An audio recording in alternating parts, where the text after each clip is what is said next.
Assalamualaikum warahmatullahi wabarakatuh. Saya Nadila Aliani, perwakilan kelompok untuk mereview bagaimana merangkai panel surya yang mudah untuk di rumah.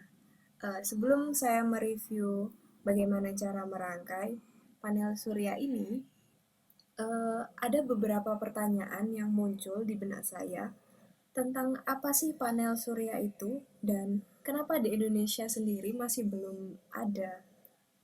Jadi saya menemukan sebuah artikel yang cukup menarik tentang solar panel ini. Dan itu cukup membuat saya terkejut sebagai orang awam tentunya. Ini adalah artikel dari CNN tentang warga di daerah Yogyakarta yang berinovasi menggunakan solar panel karena faktor di daerahnya mereka ini sering mengalami bencana alam seperti gempa, gunung meletus. Nah, begitu pula di Indonesia kebanyakan daerah juga mengalami masalah alam yang demikian rupa ya. Jadi, bencana alam ini mengakibatkan gangguan di pasokan listrik dari PLN. Listrik di pemukiman warga ini mati total selama beberapa hari dan itu sangat mengganggu aktivitas ya. Tentunya kita saja kalau ada pemadaman lampu 1 jam saja sudah kebingungan karena listrik merupakan sumber yang penting bagi kehidupan kita sehari-hari ya. Mulai dari bekerja, kita menggunakan alat elektronik, tanpa adanya listrik kita akan terhambat dalam pekerjaan ini. Kemudian masak nasi pun kita menggunakan listrik. Jadi sumber listrik ini sangat penting ya. Dan masalahnya adalah kita mendapat listrik hanya dari PLN, itu saja. Nah, untuk itu, warga Jogja ini memanfaatkan energi matahari, sinar matahari, menjadi pembangkit listrik tenaga surya dengan cara menggunakan PLTS, panel surya yang mereka buat, kemudian digabungkan dengan listrik dari PLN dan cukup menghemat ternyata. Jadi mereka sebelum menggunakan panel surya ini membayar biaya listrik tiap bulannya sebesar 100.000 ke PLN. Namun setelah menggunakan panel surya, mereka bisa berhemat sebesar 50.000 tiap bulannya. Cukup menarik ya, kawan-kawan. Ini sebuah inovasi yang bisa menjadi solusi untuk menghemat dan cukup sangat membantu, sangat-sangat bahkan sangat membantu. Lalu saya menemukan sebuah artikel lagi tentang mengapa negara kita masih belum bisa memanfaatkan potensi ini. Sebenarnya sudah ada sih di Indonesia, tapi mungkin masih jarang ya yang menggunakan dan belum massal begitu. Beberapa penyebabnya antara lain adalah biaya pembuatan PLTS yang sangat mahal. Bayangkan saja untuk 1 megawatt peak-nya saja dibutuhkan 26 miliar rupiah. Dan kalau untuk membangun PLTS sebesar 5.000 megawatt, biaya yang dibutuhkan sekitar 165 triliun. Biaya yang sangat besar untuk pembuatan PLTS. Tapi kalau dibandingkan dengan biaya operasional dan maintenance, perawatan PLTS ini versus pembangkit listrik tenaga diesel jauh lebih murah menggunakan PLTS daripada diesel. Karena PLTS ini hanya membutuhkan perawatan membersihkan panel surya itu dengan air, terus membersihkan dari debu sama rumput-rumput yang menempel. Sedangkan kalau diesel menggunakan solar kan untuk menghidupkan, dan itu nggak sedikit solar yang dipakai. Yang kedua adalah permasalahan pembebasan lahan. Untuk membuat PLTS dibutuhkan lahan yang cukup luas. Jadi nggak mudah untuk membebaskan lahan ini, apalagi di tengah-tengah kota kan nggak mungkin. Tapi menurut saya masalah ini bukan problem yang begitu besar karena setiap pembangunan pasti mengalami masalah serupa. Gak hanya membuat PLTS aja yang terkendala masalah pembebasan lahan ini. Ketika kita membuat sarana prasarana umum saja butuh pembebasan lahan, seperti perluasan pasar saja pasti ketemu dengan problem ini. Jadi menurut saya ini bukan problem yang cukup rumit, pasti semua pembangunan akan menemukan problem ini. Dan ternyata Kementerian ESDM terkait dengan PLTS ini memiliki wacana ya pada tahun 2025 yang mendatang akan membuat 1 juta panel surya yang akan menghasilkan 1 gigawatt peak. Ide yang bagus sih untuk menggantikan pembangkit listrik yang sudah ada yang menggunakan fosil tentunya. Semoga terwujud. Amin. Di balik problem yang muncul ini ada hal yang menggiurkan dari pembangkit listrik tenaga surya. Karena apa? Energi ini energi yang sangat ramah lingkungan. Pertama, tidak mencemari air.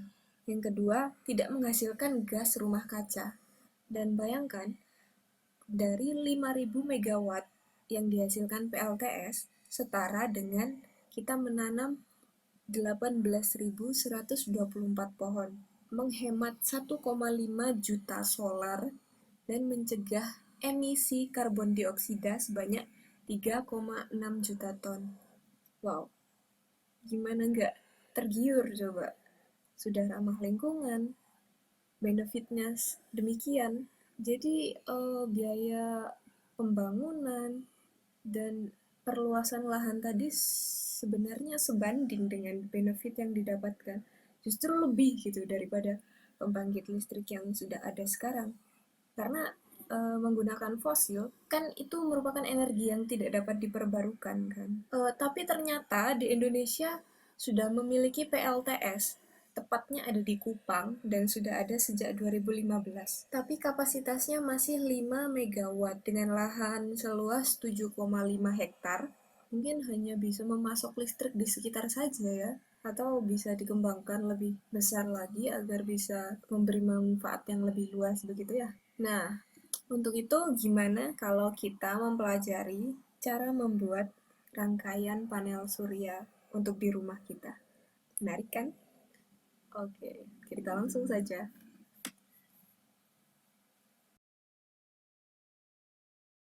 Jadi ini ada konektor MC4, bentuknya seperti ini.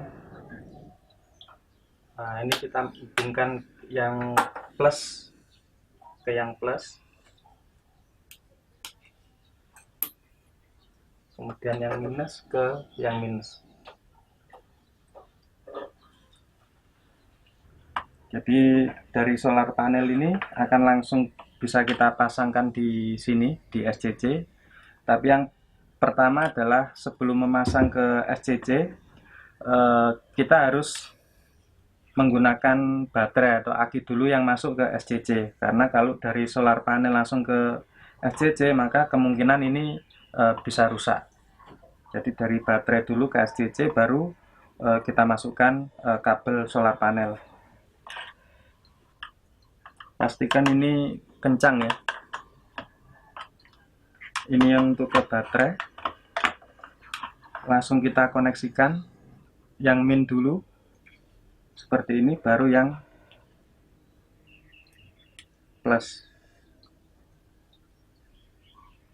Seperti ini tampilannya saat panel surya dan baterai sudah kita hubungkan. Jadi ini mengarah ke panel surya, ini ke baterai. Yang kita pasang adalah baterai terlebih dahulu, baru ke panel surya untuk menghindari kerusakan dari SCC PWM ini. Nah, di sini kelihatan gambar seperti ini. Ini memperlihatkan bahwa panel surya sedang mengecas dengan daya 12,5 volt. Ini menu bisa kita tekan, kita ganti. Nah, ini kalau ada kode seperti ini berarti setting atau daya untuk pengisian ke baterai adalah maksimal 13,7 volt untuk menghindari kerusakan atau overcharge pada baterai. Kemudian ini adalah daya yang dikeluarkan untuk menyalakan beban lampu. Dan ini adalah discharge, artinya daya yang dikeluarkan untuk menyalakan beban ini akan mati kalau tegangan baterai drop 10,7. Ini adalah settingan asli ya dari SCC. Dan ini 24H itu artinya beban ini akan nyala selama 24 jam. kalau tidak kita setting. Nah, sekarang kita akan memasang beban pada ini. Ini untuk beban 12 volt ya, bukan inverter. Untuk inverter nanti langsung ke aki atau baterai. Oke, kita akan coba nyalakan beban. Beban 12 volt sudah terpasang.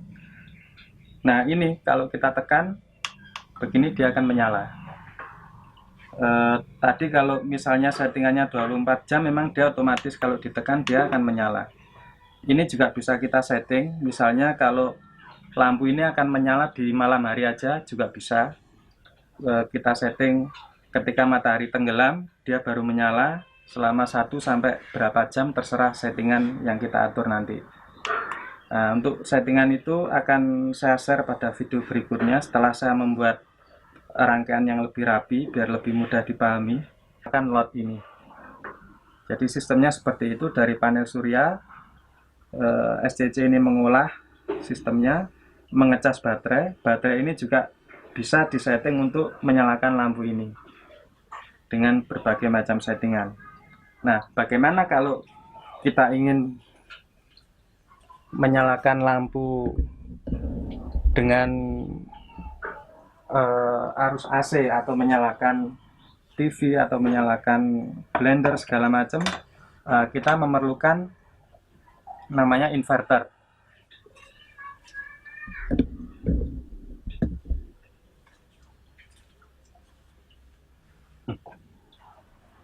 Inverter bentuknya seperti ini, dan untuk memasangnya cukup mudah. Jadi inverter ini kita koneksikan dengan aki, dengan baterai.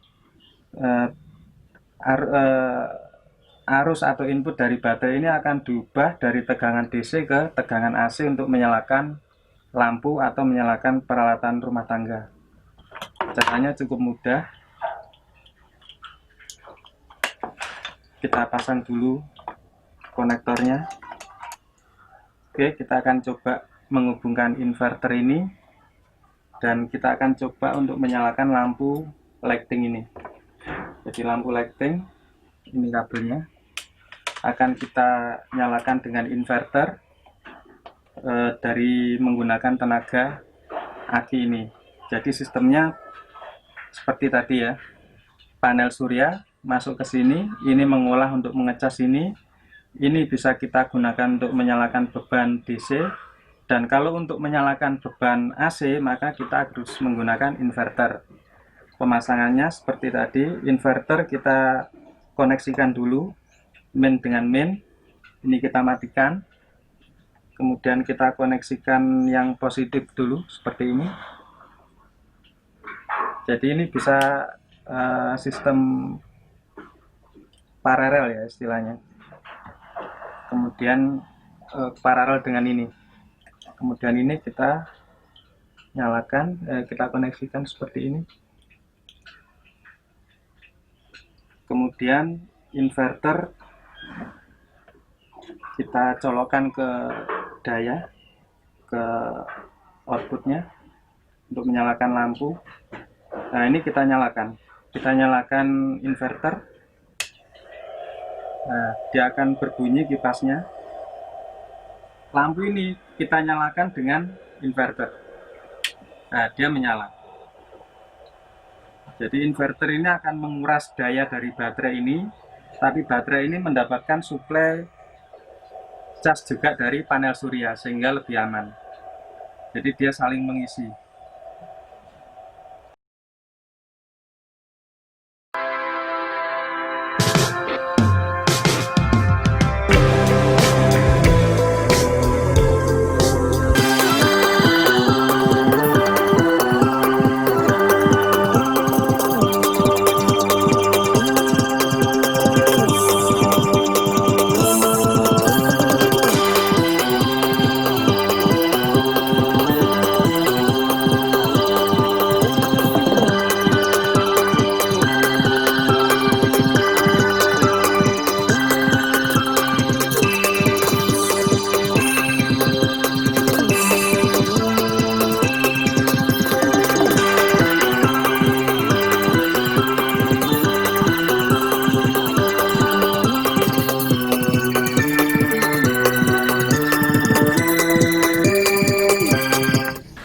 kawan-kawan hasilnya.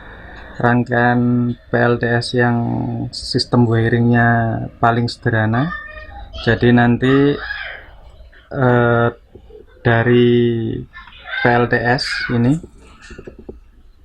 pastikan koneksinya pakai kabel MC4.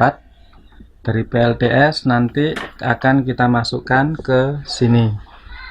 Kemudian dari sini ini adalah fuse. Seperti ini bentuknya. Usahakan mencari fuse yang khusus buat DC dan sesuaikan arus ampernya dengan ampere dari PV atau solar cell. Nah, dari PV sini melalui spring dia akan masuk ke ini, ke PWM atau charger controller. Nah, kemudian yang ini yang ke baterai seperti ini, saya pakai MCB ke baterai, MCB pakai MCB DC. Kemudian dari sini ke baterai kita paralel dengan inverter seperti ini. Ini inverternya. Dari inverter nanti juga masuk ke MCB AC untuk ke beban seperti lampu ini. Ini yang ke arah ke baterai. Untuk mengkoneksikan kita nyalakan dulu yang koneksi ke baterai. Kita bisa nyalakan ini. Ini langsung menyala. Untuk informasi baterainya masih 12,8 volt. Nah, baru nanti PV kita nyalakan dengan menekan ini.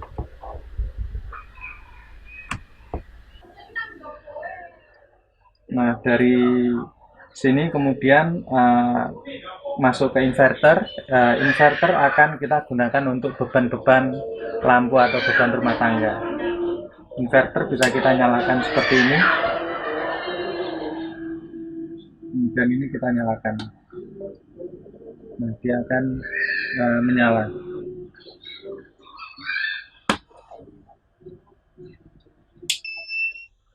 Ya, itu tadi bagaimana cara kita merangkai solar panel yang bisa diikuti dengan mudah di rumah dan bisa kita terapkan untuk kehidupan sehari-hari. Mungkin itu saja, bila ada kurang dan salah kata mohon maaf. Assalamualaikum warahmatullahi wabarakatuh dan semoga bisa bermanfaat.